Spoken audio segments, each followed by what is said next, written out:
welcome more Angel. This is episode 18 of season 5. Very excited, as always, to see what's going to happen next as we get perilously close to the end of this journey.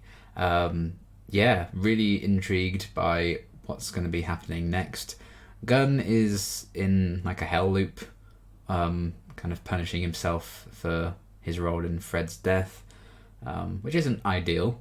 I'd rather he not do that. So maybe we're going to sort that out or address that in some way, shape or form. That would be nice. Wesley and Illyria still being all weird and awkward, which, you know, is fair enough, as she tries to adjust to the world as it is and what her place in it's going to be. Spike had a briefcase. It was quite adorable. And yeah, I think that's basically all the major things we need to cover. Oh yes, and of course we broke Lindsay out. And there's this horrible apocalypse, the apocalypse to end all apocalypses, apocalypsi, on the way. So great, wonderful. And Adam Baldwin showed up, and he's our new kind of Eve replacement, if you will. So I'm sure he's going to cause a bit of trouble as well. We have a re-established connection to the senior partners and their shady shenanigans. So quite a few things to juggle, but I'm excited to see where we go next with this and what they explore next with the whole gun situation, with Illyria, with, you know, the end times, and potentially the end times properly, because this is kind of the end of Angel very rapidly approaching. There are comics, so I doubt it's going to be like the world explodes, everyone dies. Otherwise, those are some really boring comics. Very cheap and easy to produce, though, if it's just loads of black pages because everyone's dead. Maybe that is what it is. Ballsy. I would give them that. But either way, I'm talking nonsense. But yeah, I'm very excited to continue on. So let's dive into the next episode. We're running out of people, Angel. We're getting no further with Gunn. I'm not leaving Gunn in a hell dimension. We'll get him out. Yeah, please do. Testing her might be hard without getting someone seriously hurt. We'll make Spike do it. Good. Oh, Christ. She needs... When was the last time you slept? You're not her savior. I can take a guess. I need you here, working. Fred's dead, Wes. You're still alive. Start acting like it. Oh, alright. Hey, grieving man, stop grieving already. Has Homicide found the van? You don't understand. Our son's not dead. He's not. No. He's fine. The van hit him and he got right up. He hardly has a scratch on him. Hey, Dad!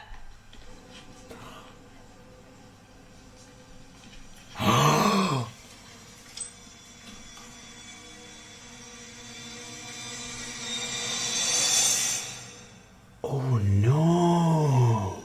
They seem like good people. All the more reason to get him out of here. We know what this place does to good people. Oh god. Oh, yeah. And here's the good person. Well, that's fine. When I punch you in the face, you tell me how you feel, so I can write that down on my clipboard. Oh, now a clipboard. No touching my clipboard. I enjoy hurting. I don't always understand Angel. Yet you follow him willingly. Because you can't remember shit. You're loyal to him. So this is just an unfortunate coincidence. Oh no, I didn't say that. No, I don't think that's the case. It turned out fine. But it's weird having just seen him in Titans as Scarecrow and now seeing him young again is very strange to me. You don't have to be scared. Or... Wow, hello. Instinct's gonna kick in? Yeah.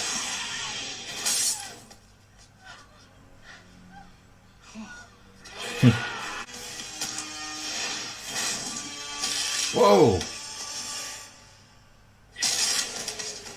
That'll do it. Oh my god, that was awesome. Wow. If this was season 4, he'd be blaming you for that somehow. What am I? Best we can tell, you're It's a big question, Connor. well-adjusted kid. Demons, vampires, doctors with claws, and I'm some sort of superhero. Okay.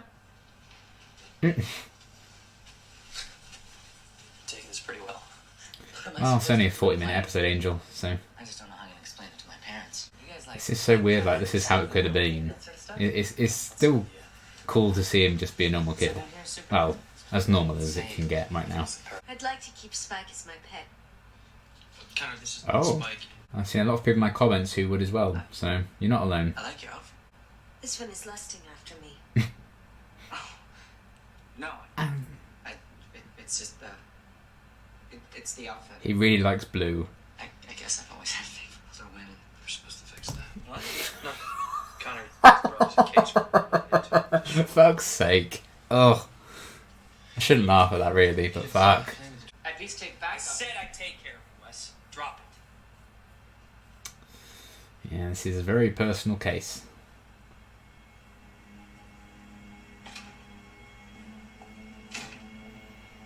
Oh. Is Wesley smart enough to dig into it? How do you know about Connor? I built him. Sorry? It looks like he was one of their go-to warlocks when it came to the magical mojo. He specialized in memory restructuring, mind control, temporal shifts. Oh boy. Oh, is he the one who wiped all their memories? That happened on the day we took over Wolfram Hard. Oh, they're gonna get their memories back. I need someone dead. A demon. Named Sasha. Sasha. It allows warlocks such as myself to see the past as it once was. You have to be careful with it, though. If it were to break around someone whose mind had been altered, then all his old memories would come rushing back. Is that so? Careful, Angel. Prophecy is quite clear. There is only one person who can kill Sasha. Connor. So, you see our problem.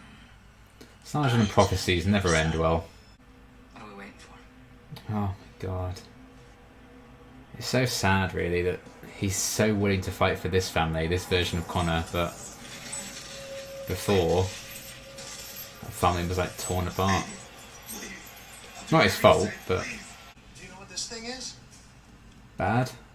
Strange, there's not much activity on the rescue gun front. Son of a bitch. And we're not asking you for much. All we need you to do. Can I have my necklace back?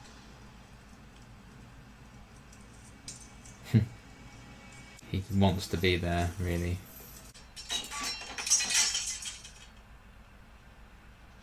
Sorry. The world is doomed. We're more than just memories. And yet Fred changed the moment her memory did. Fred's memories were changed. In places. Oh. Can you see what they were before? Uh-oh.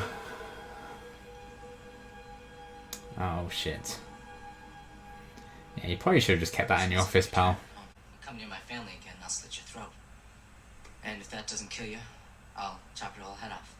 And if that doesn't work, I'll just keep stabbing you till you bleed to death. Understand? You know, I do. Sorry. Go get him. Oh. Your boy is very brave. I'm sure he'll do you proud. If anything, even more brave than he was before, 'cause he doesn't even know that he really can do this. Damn, long time no see. You're him. Yeah, I'm me. Hi. Mm. You can take a moment if you want. There's some Ugh, imagine if Connor was like this from the beginning. I think people would actually really like him. Ooh! Sorry. Not your fight. That's the first. There's no need to bring back the past if we don't have to. Yeah, but Sarjon's out now. Open it now. You changed the world. Oh shit. Oh yeah, she frees time. He doesn't follow you any longer. Oh shit. Just you wait until you remember what you did, pal. Put that down. why you're so afraid of this. He's afraid Said for we bring you. back the past. Let's find out. No. Please. You have to trust me. I can't. Not anymore. Oh shit. But is that going to make Connor a good fighter again, though? Previously on Angel. There's a lot of naked people in this previously. Oh my god. Well, you've got even more shit on your pile of shit to deal with now, Wesley. There we go. Well, angsty teen's back.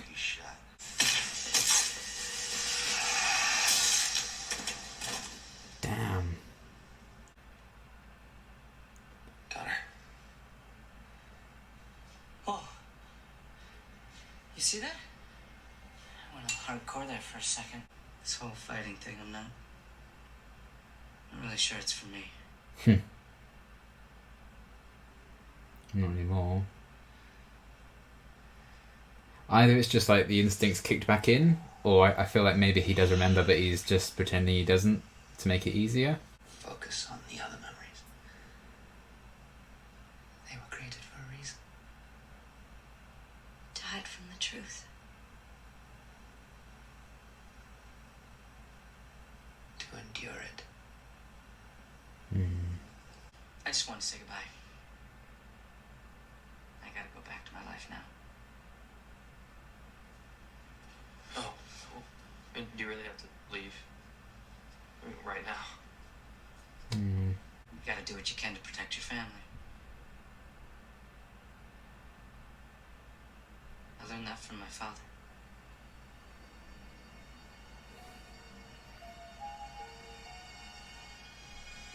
Oh, he does remember. Phew. Okay, I love this episode. I thought it was fantastic. God, so much to digest. It kind of wrapped up things I don't even think needed to be wrapped up, but it was still really well done. I never thought we'd see Sarjan pop up again, because he had technically been dealt with, but to then tie that into a story that brings Connor back into the mix, and somehow I think it adds to his ending at season 4. I think it could have been very easy to bring Connor back into the mix, and it's like, oh, well, that completely ruins the nice ending they gave him. But I think they did the opposite with it here. I can see why people may not be as keen on it, that he remembers. I could see that potentially being the case, but I personally really like what they did with it. So I think it still showcases some kind of character growth. And the episode's kind of playing with the idea of how much you remember, and like memories making the person you are. Which is a really cool kind of concept that I've seen explored in some shows before. They kind of did that in Peter Capaldi's last episode of Doctor Who. Is that my big example? A life is made up of memories. Memories are who you are. And this episode kind of toys with that idea a lot as well, with like Wesley and all those kind of false memories that everyone kind of had. Connor's false memories. Even to an extent Gunn, and when he remembers why he's in that hell thing or not. When he doesn't have the necklace on and he does remember why he's there, he's like, I'm putting this back on now, this is my punishment. And when he puts that on, he's completely different person all over again. So even like kind of a sort of subplot running in the background there, still tied into the core theme of this episode, which I thought was very well done. And it could have been so easy for them to just be like, well, Gunn's going through that hell, he's not even going to be in this one. I like that they still checked up on him and showed that he was great. Doing... I mean, it's tough really, because you don't want to see him go through all of that. But he feels like that's what's right. And it's almost a bit twisted. You know how it is. But Gunn is about 1,000 times stronger than I could ever hope to be, essentially. But we'll talk about that plot in a bit. But I think, I like the idea of Connor being able to make a new version of himself out of having two sets of memories. I think the idea of having two sets of memories is really cool in itself, and very kind of confusing for people. I'm looking forward to hopefully seeing Wesley kind of struggle to deal with that. And I think that immediately shifts the dynamic with him and Illyria, because he's trying to help her negotiate through this world that she doesn't understand. And I think the concepts of having two sets of memories is something that she would get to grips with much better than he would. Even, he can say, it's focus on this other set of memories that were made for a reason, because that's how we endure the bad ones.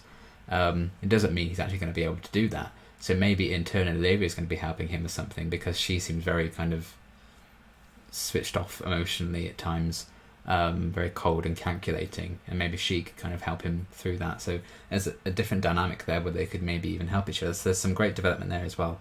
But to go back to the point with Connor, it does feel like at the end there, the memories that he had of this life with this family, just being like a normal kid, getting a normal happy childhood, growing up normal, and now all his, I don't want to say true memories back, obviously the canonical memories are now seemingly back with him of everything he went through, but having the memories of that other life have helped him, I think, deal and balance out all the shit he went through that we saw in season 3 and 4.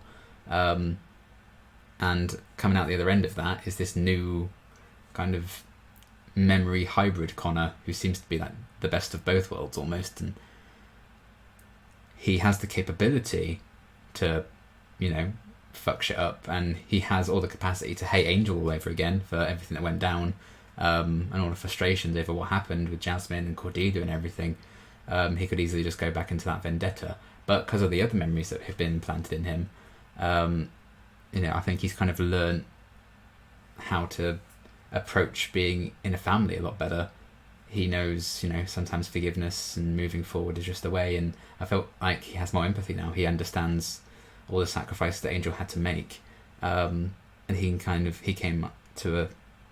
now in a place where he's made peace with all of that, and while he has the capability to be a badass and a capable fighter and slayer of demons, all of that nonsense, he's choosing actively to be like, I'm going to be a normal kid, have a normal life. That's what's working for me. That's what's best for probably Angel and Co as well. Because that's why things got resolved the way they did at the end of season 4. Maybe that's just how it's meant to be. And Connor has those memories now, and he has the capacity and capability to kind of fall back into the Connor we saw in season 4 that a lot of people, I think fairly, weren't big fans of, myself included, a lot of the time. But he's choosing not to be that person anymore, because he's leaning into the other memories instead, because that's what allows him to cope with the real memories, as Wesley was talking about. And I think that in itself is some huge character growth for Connor, that he can make that choice. So much has happened to Connor, and now we're seeing him choose what happens to himself, and being emotionally mature and better for it, and probably Angel as well, which is some fantastic character stuff for one episode that we've seen him back since the end of season 4. And it's kind of sad and frustrating all in one go that it may not just work out for them in the long run. They can just be father and son again, because Connor has this other family now, this other life, and he remembers the whole life with them. Of course, he's not just going to be like, well, you're my real dad, so bye to those people, because he has that attachment to them. They're his family, which I really like, because that family was kind of forced onto him when they wiped his memory and everything, but he's still choosing that family now. I think that's really nice that he can make an informed decision about his life properly for the first time ever, and look how happy he is for it, and better he is for it, and respectful of Angel and everything that came with that. He's like, look out for your family. I learned that from my father. He understands now what Angel did for him, and for all the people that he worked with, who also I think Angel would consider his family, in wiping their memories of everything that happened. Unfortunately, they couldn't do that for the audience after season 4, but that's a completely different matter. So I love that. I love what they did with him in this one. It was great to see him again.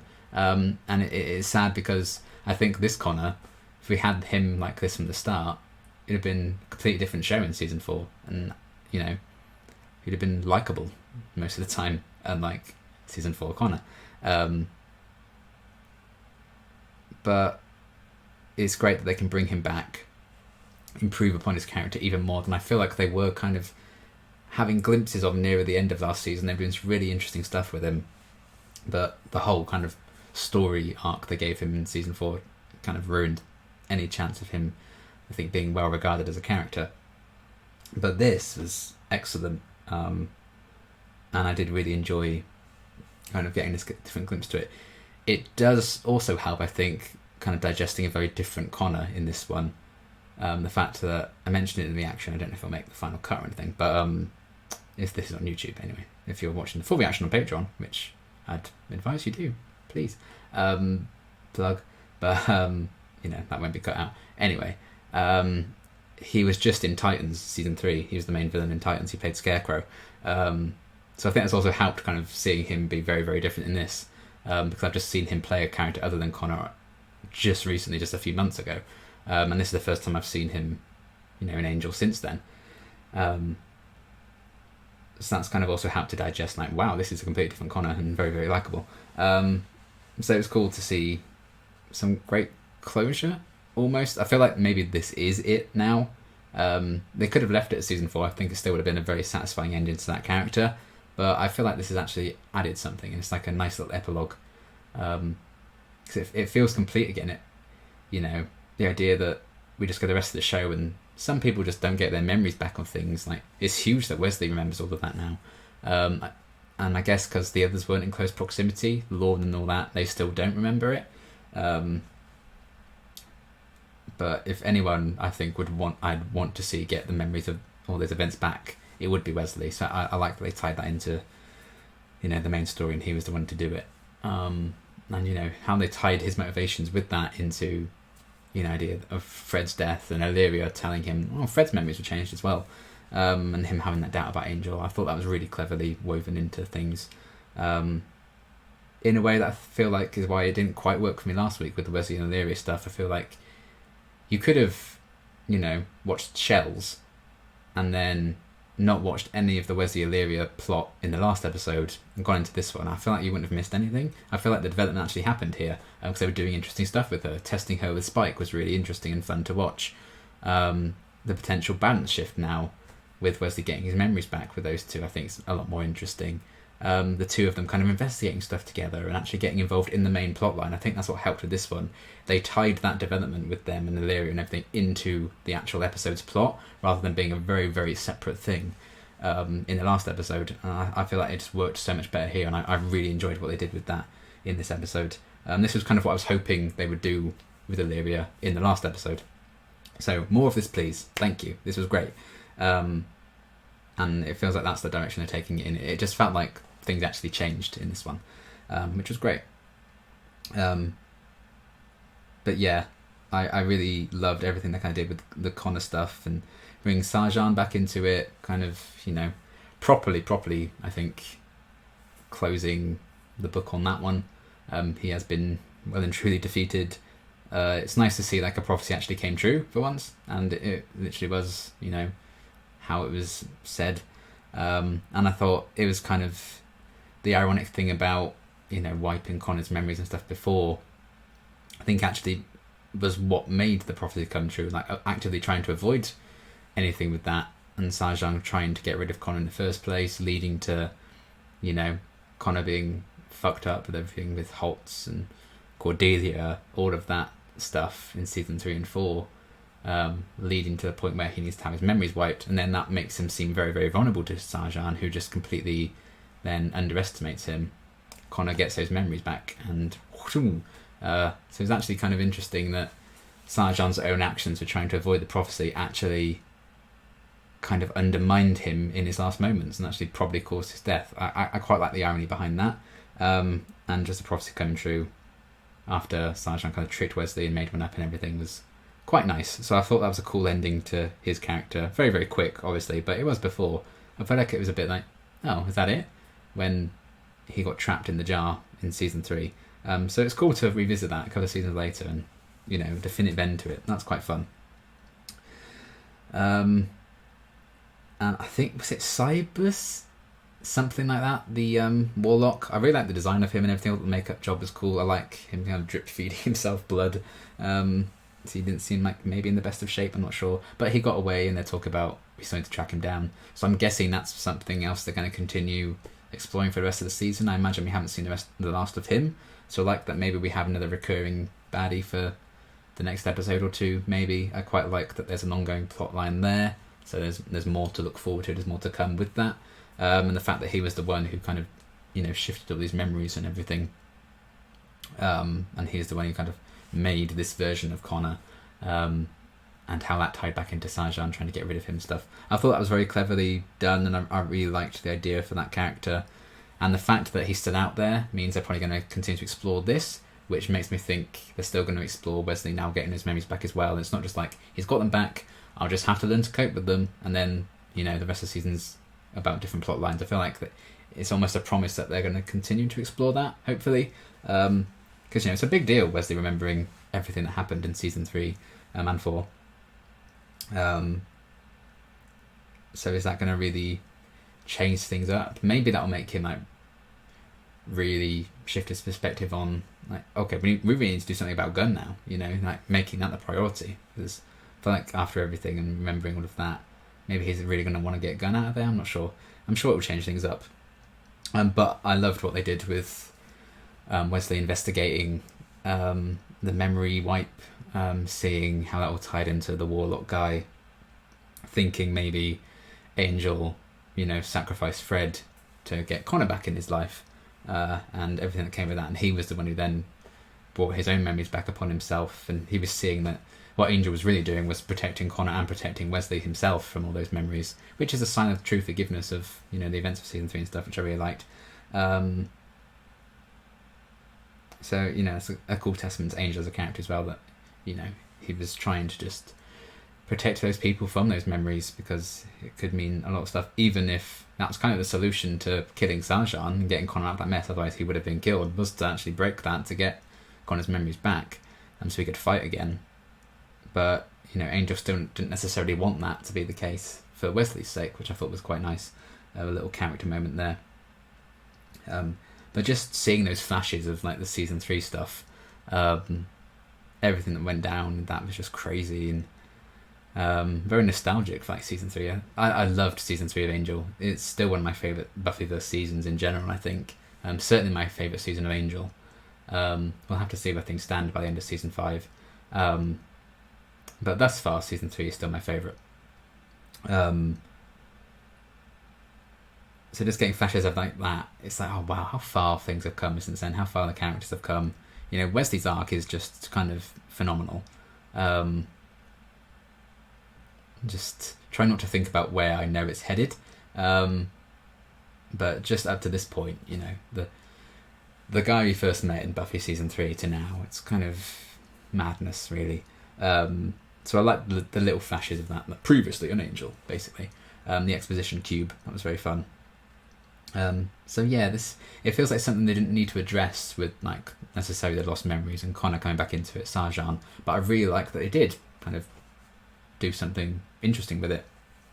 I think they added some really nice kind of closure, even more closure to Connor's character. I don't think we needed it, but I really like that they did it, and tying up the Sajan stuff properly, which again they didn't need to do, but I like that we got something like that. I think they're setting up a bit more from, I think it was Cybus Vale or something is around kind of his name. I think they're setting up a bit more with that. How they tied the Wesley and Illyria stuff directly into this plot line this time, I think made it work infinitely better and made it really interesting. They did something to actually develop it, and just making the two of them a investigative duo, trying to track out the information, properly find stuff out. Illyria just being completely confused by everything going on, but also just the idea of who she is as a being now. She knows that Fred's memories were altered, so that can get Wesley to investigate even more, and then that leads to the big confrontation. How that all tied in together, I thought was really brilliantly done, very well written in that regard, and potentially that shifting the dynamic with those two now, and she ties into the memories being who you are, that kind of the makeup of a person. A lot of that is their memories. She's very much kind of a fabrication of that as well. There's a moment where Wesley kind of caught himself kind of almost seeing Illyria as Fred, You know, he kind of looked to her to try and say, oh, everything that happened to, but it's not Fred stood there anymore. It's Illyria now wearing Fred's face. But it's those memories that he has is kind of shaping up someone else in his mind that to be someone that they're not anymore. And I think we even had that a couple of episodes back where Illyria asked Wesley to help her kind of navigate the world and stuff. And he agreed to help, and she's like, is it because I look like her? And he's like, yeah. So it's still very much that kind of vein. So I liked the idea of like playing with memories and who you are. And, you know, one of the big things to do with memories in Angel is the whole Connor thing. So the fact that, you know, they explored a theme with that plot line made a lot of sense, and I thought it worked very, very well. I loved what they kind of did with all of that. And Spike helping out with Illyria to like train her, and yeah, like a little clipboard just writing stuff down. It's when they place the characters like this, the really outlandish, you know, over the top charismatic characters like Spike, and put them in little situations like that where he has a briefcase, where he has a clipboard. I don't know what it is about that. I just find it so funny, and I think that kind of humour just works so well, especially with Spike, who is, you know, always naturally being a very funny character anyway. I think that is a great kind of little thing to kind of give him stuff like that to do, even if he's not like the main focus of the episode. Just having his presence there to be a bit of fun in the background, it was very welcome. So I liked him trying to train with Illyria. She's just kicking his ass because she's like a godlike being, basically. You know, he's fully committed to like his new role in things, and he's trying to like help out and do what he wants to, you know, needs to do what he's told. So I quite like seeing that stuff go on in the background. That was quite fun. And then alongside that, we have Gunn. Poor Gunn suffering still. It was quite something actually to just have a whole other episode pass after he decided to stay there and go through that cycle. And he's still there by the end. You know, nothing's really changed with that. Obviously, I think that will be addressed fairly soon. Maybe the next episode was probably I should deal with that in the next one. We'll see. I think it'd be weird to maybe keep that going another episode longer. He's just still in there. But we'll see. I like that they showed him. I liked Marcus coming to see him to like make a deal. Like, oh, we can get you out of here, but he wasn't even listening. He didn't even want to know like what he would be offered. You know, what they wanted in return for him getting out. You know, what they'd want him to do. He was just like, can I have my necklace back, please? You know, this is where I belong. Which is, you know, a huge testament to Gunn's character and how he thinks he deserves to suffer like this for Fred's death, which obviously isn't the case. But just that kind of self-loathing, I guess, he's going through. He needs to work through a bit more. That kind of dedication to that pain is really quite something, and it's a lot. It says a lot about the strength of Gunn as a character, I think. So yeah, I really liked that he was just like, "Oh, you're the new guy, are you? Fuck off. I'm busy, you know, being tortured and having my heart cut out." He's like, "Let's just get on with it." I'm sure a lot of that is kind of a front, because I'm sure he's truly suffering and it's an awful thing to go through. But he truly believes that he deserves that, so he's putting up with it. And just having none of Marcus trying to come in being like, "Oh, we can get you out, here's a deal." Some kind of shady stuff I'm sure they'd want. And it's also interesting, like, why would they want to get Gunn out? Like, what is the play there? Like, what do they have to gain by Gunn not being there anymore? Like, what do they want from him? So I'm sure that's probably going to be a thing that gets explored as well. So more of a mystery with Marcus and his role, taking over from Eve's duties. Like, where's he going to stand in things? But I am quite liking the energy he brings to proceedings. I liked his scene with Gunn. I liked his stuff with Angel fairly early on, when Angel's kind of convinced that, you know, he and the senior partners kind of brought Connor back into his life, but they're just like, "Oh, I'm pretty sure it's a coincidence," because they don't really have much to gain from it, or do they? So that's kind of an interesting thing to play with as well. But yeah, I liked everything with him. And yeah, just a fantastic episode yet again. I really loved this one a lot. A great kind of epilogue almost, I think, to season 4 and the Connor stuff.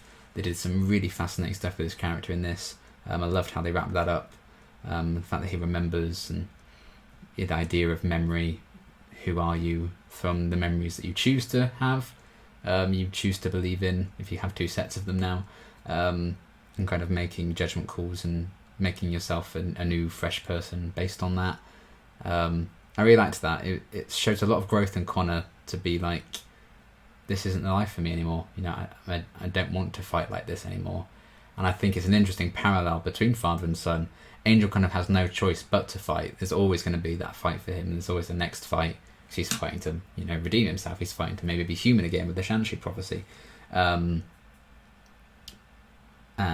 he can't really be like, you know what, I don't want to fight anymore. Can't really choose it. The fight kind of chooses Angel, really. I think he's kind of destined to just always kind of battle on, because that's just how things are for him. So the contrast with Connor can actually choose to like step away from that and like, this isn't for me. I don't want to fight anymore. And that can just stick. It's quite something. And Angel, from the decisions he made at the end of last season, has actively freed Connor from that. And he kind of gave him that freedom, and I think Connor is very grateful to that. And you know, it's nice to see them actually on good terms, and actually on good terms because you know, they actually have their memories of each other fully now and are still on good terms after everything. I like that we're at that spot. That feels like a nice kind of conclusion to it. So I liked everything with that. You know, a few brief scenes with Gunn that I enjoyed as well. Hopefully we properly delve into the focus on him in the next episode, maybe the one after. I mean, we don't have many. We've got 4 episodes left of Angel. What the hell? And yeah, seeing Sarjan again, wrapping up that was nice. And Vale, I think, is going to be more of a setup for at least the next couple of episodes, maybe the rest of the season. I mean, the next couple of episodes is basically the rest of the season, so maybe. But there's still more to come from that, I think. Wesley and Illyria, I love their plot line, actual development for it, and tying it into the main plot of the episode, I think, really helped with that. Wesley getting those memories back, quite the new direction to maybe take him in. We'll see what they do with it. But yeah, I thought that was fantastic, and I really enjoyed what they did with it. Nice kind of funny moments with Spike as well. Didn't get much Lorne, but you know, a lot of the time we don't, sadly. Harmony had a brief scene as well. It is still weird. I still have this instinct to be like, what did Fred do in this episode? I need to talk about Fred, which makes me sad. It just feels like she should be there still, which is very bizarre to me. And I do wish she was still there, but at least I really, really liked the Illyria stuff in this. I liked a lot the direction they're taking the character in now. I think stuff's actually happening that's interesting to me. And yeah, just I think what I missed in the last one was Illyria being the main plotline, or at least being actively involved in it. Like I like the idea of her being a member of Team Angel, and it was just about, you know, the growing pains, I guess, of getting her into a position where she's like, I can help Wesley out on this case, because blah, blah, blah, blah. I'm going to follow you to look at all these folders. Sure, I don't understand what's going on, but I'm here anyway. Or like training with Spike and stuff. I think that's what I was missing in the last episode. So to get it here is great. And I feel like she's very quickly finding a place in the team. And I'm excited for the next 4 episodes to hopefully do a lot more with that as well. So I loved everything with that. Very, very pleased to be enjoying that side of things, because it could have been very easy for me to not like them. But I really have tried, I promise. And I am, I'm liking that a lot. So all good stuff to look forward to, I think, in the next 4 episodes of Angel. So yeah, I only have 4 episodes left. 2 more cycles and then we're all done. Oh man. I mean, I think the Buffyverse will always kind of be part of this channel. I have plans, long term to do maybe proper in-depth episode reviews and stuff, if that's the kind of thing people are interested in. I do have a big kind of announcement event thing I want to do when I finish with Angel, which I'll probably talk about in the reaction to the final episode and do a separate video on it. But I don't want to talk about that anytime soon, because there's still a lot of planning to do for that yet. But fantastic episode. I loved it. So I mean, I loved A Hole in the World and Shells, but I didn't enjoy them. I loved them as episodes. I didn't enjoy them. So it's nice to kind of have an episode like, I love this episode, and I would happily watch it again with a cup of tea on a rainy afternoon. Whereas, I would watch A Hole in the World and Shells and stuff if A, I was just doing a big rewatch and those were the next episodes, or B, I wanted to cry, or C, I wanted to die. So, it's a nice, fresh change of pace to just be able to enjoy an episode and really, really love it. And simultaneously, it didn't necessarily rip my heart out and crush it, which is nice. I'm glad to have episodes like that again, because it's been a little while. Because this episode have just been sad and depressing while also being good. This one's been good and sad and depressing for the characters, but not necessarily for me, which is a nice change. So yeah, I adored this one. Thought it was fantastic. Can't wait to see where we go for the final 4 episodes of Angel, which we'll be getting to in due course. But yes, that's going to be everything for now. Thank you very much for watching. And yeah, final stretch. It's here, folks. But that's going to be everything for this episode. Until my next reaction, thanks for watching.